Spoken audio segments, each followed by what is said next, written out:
Hey folks, let's go through some trunk mobility and control exercises. I had an accident years ago and messed up my lower back something fierce, and these have been kind of a mainstay. Couple caveats. We're currently in the middle of a high stress situation, and there is a high correlation between stress and exacerbation of chronic pain. If you're prone to lower back pain or spasm, or cervicogenic pain or spasm, then go easy on yourself. Don't force a movement. Explore what you can do here. And another caveat, our trunk represents a lot of muscle. So you're going to get gas when you do this, quite likely. You're trying to supply glycogen to a whole lot of muscle mass. It can tuck you out pretty quick. That being said, let's move.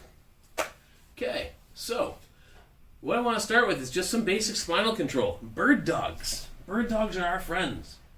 And all I want to work on is trying to move opposite arm to leg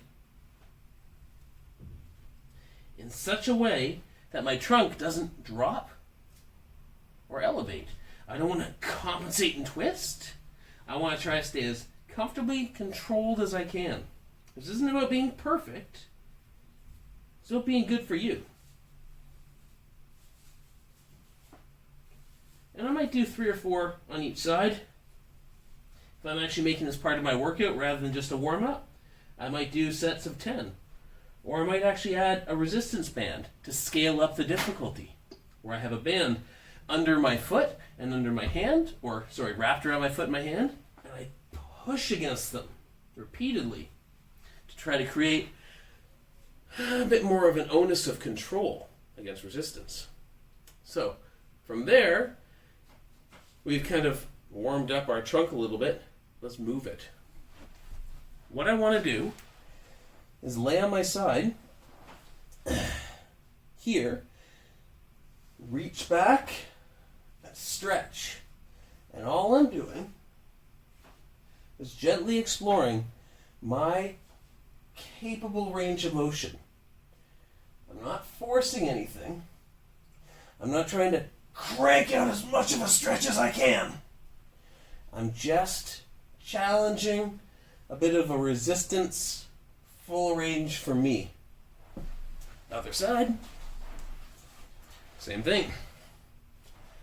Make sure you're not going to hit something behind you. So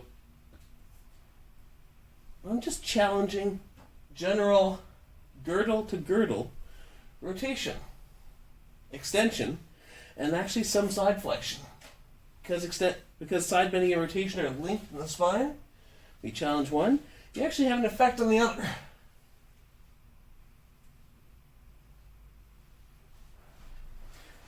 So we worked on some isometric control to rotation, and worked on some dynamic control to rotation.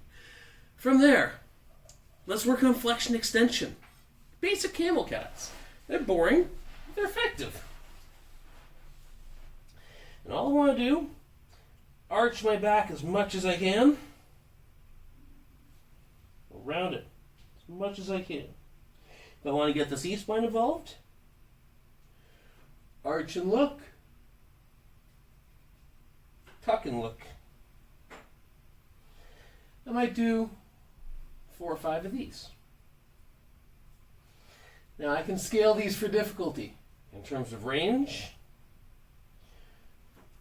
but there's not really much I want to do with resistance. I don't want to try getting creative and banding it. There's a bunch of movement gurus out there who like to do stuff like that, but realistically there are much simpler exercises we can do for a better effect. So for that, just movement, just basics. What do I got next? Oh, shoulder tucks and transitions. We're upping the resistance now. We're upping the range. So shoulder tucks. I'm really working on building on something I was doing in another video that I consider to be a Turkish row, actually. And this is now taking that range and really expanding on it. So, going back to that warning about neck spasm. If you're prone to neck spasm, be careful with this. Don't force yourself.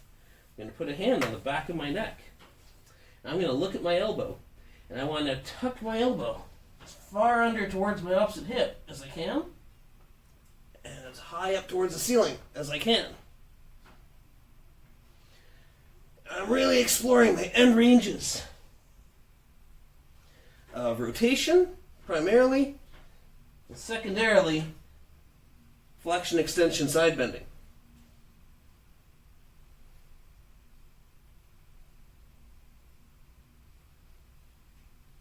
Other side, same thing. Hands on the back of my neck. I'm looking at my elbow. I'm following where that elbow goes.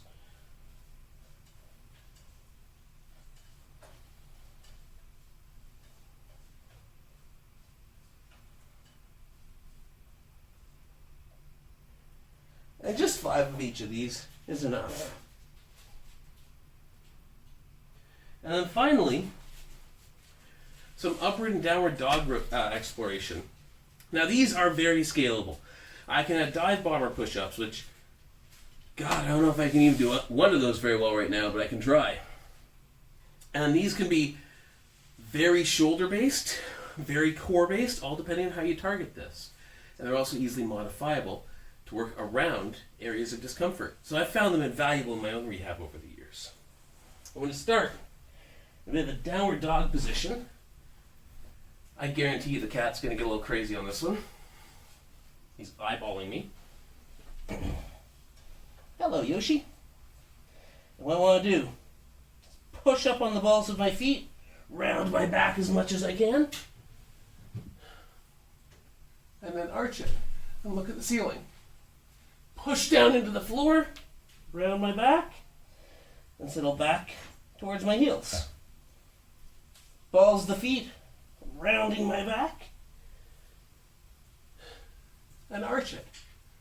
Pushing down, rounding my back, and back to my heels. If I want, I can dive bomber it. I hate these, but they're very effective. I'm going to come down, and press, and down, and back up. And this is a dive bomber push-up.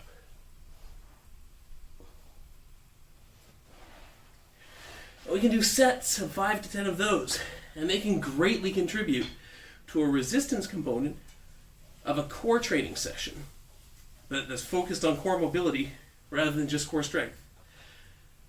Give it a whirl, see how that feels. Thanks kindly.